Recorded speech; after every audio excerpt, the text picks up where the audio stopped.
नमस्कार, आप देख रहे हैं न्यूज़ 11 भारत डिजिटल। मैं हूं अभिषेक सिन्हा आपके साथ।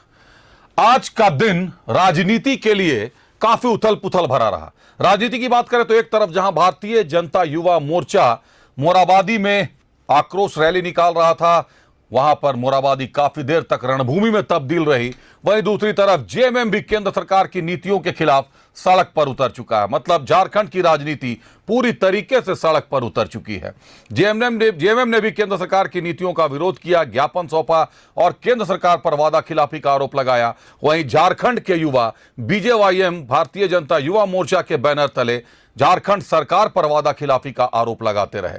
लेकिन इन सब के बीच जो सबसे संजीदा मसला हम कह लें या सबसे दिलचस्प मसला कह लें, जेएमएम के भीतर एक अलग सी सुगबुगाहट है। मामला चंपाई सोरेन से जुड़ा हुआ है। चंपाई सोरेन जेएमएम के वाइस प्रेसिडेंट लेवल के नेता हैं, बड़ा चेहरा हैं। चंपाई सोरेन के दम पर कोल्हान में जेएमएम चुनाव साधती रही है, वोटर्स को साधती रही है।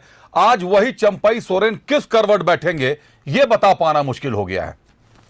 चंपाई सोरेन ने यह साफ कर दिया है कि चंपाई सोरेन कोल्हान की 14 सीटों पर अपने पार्टी के साथ, अपने लोगों के साथ, अपने सहयोगियों के साथ चुनाव लड़ेंगे।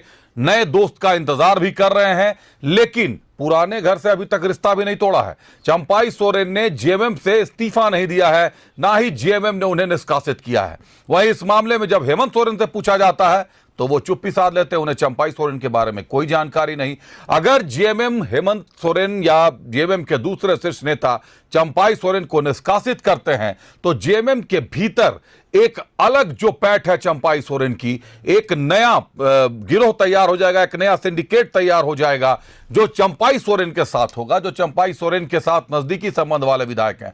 पहले ही लोबिन हेम्ब्रम को निष्कासित कर जेएमएम ने ठीक ठाक अपनी निंदा भी करवाई है कि सीनियर लीडर को कहीं ना कहीं तरजीह नहीं दिया जा रहा है। अब दूसरी तरफ आज चंपाई सोरेन गम्हरिया जाते हैं, गम्हरिया में उनका स्वागत होता है और लौटने के बाद वो गम्हरिया में ये भी कहते हैं कि मैं संन्यास ले रहा था, लेकिन कार्यकर्ताओं के आग्रह और अनुरोध के कारण मैं संन्यास अब नहीं लूंगा और मैं चुनाव की तैयारी में उतरूंगा। कोल्हान में चुनाव लड़ेंगे। कोल्हान को साधने में चाणक्य माने जा सकते हैं चंपाई, क्योंकि आप देख सकते हैं कोल्हान की 14 सीटों में 12 सीटों पर जेएमएम काबिज है, वहीं 2 सीटें कांग्रेस के हिस्से में है, जिनमें एक सीट सोनाराम सिंकू जगन्नाथपुर से है। गीता कोड़ा की सीट रही थी, सोनाराम सिंकू को दिया गया। अब गीता कोड़ा भी भाजपा में आ चुकी हैं। लेकिन इस तमाम उठापटक के बीच अगर आप देखें तो हेमंत सोरेन से जब चंपाई सोरेन के बारे में सवाल पूछा गया तो उन्होंने कहा कि जो जहां से जानकारियां आ रही हैं, जिनसे जुड़ा सवाल है, उनसे पूछे, मुझसे ना पूछे। मतलब सीएम हेमंत सोरेन को या जेएमएम के जो अभी कह स्तंभ हैं हेमंत सोरेन, उनको यह जानकारी नहीं है कि चंपाई सोरेन क्या करने वाले हैं।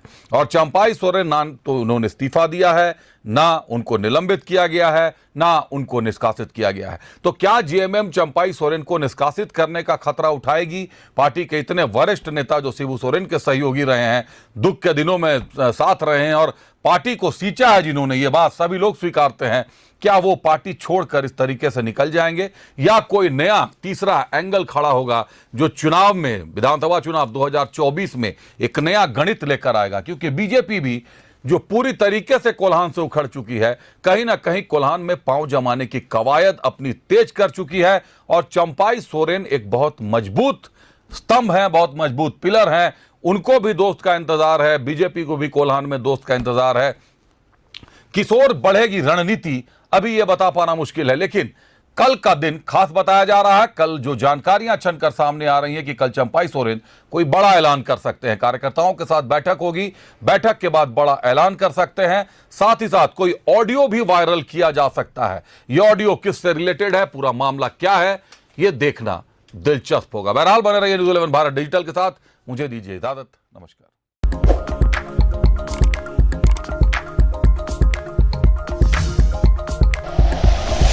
Like and share videos, subscribe करें हमारा चैनल और प्रेस करें बेल आइकॉन। न्यूज़ 11 भारत, सच है तो दिखेगा।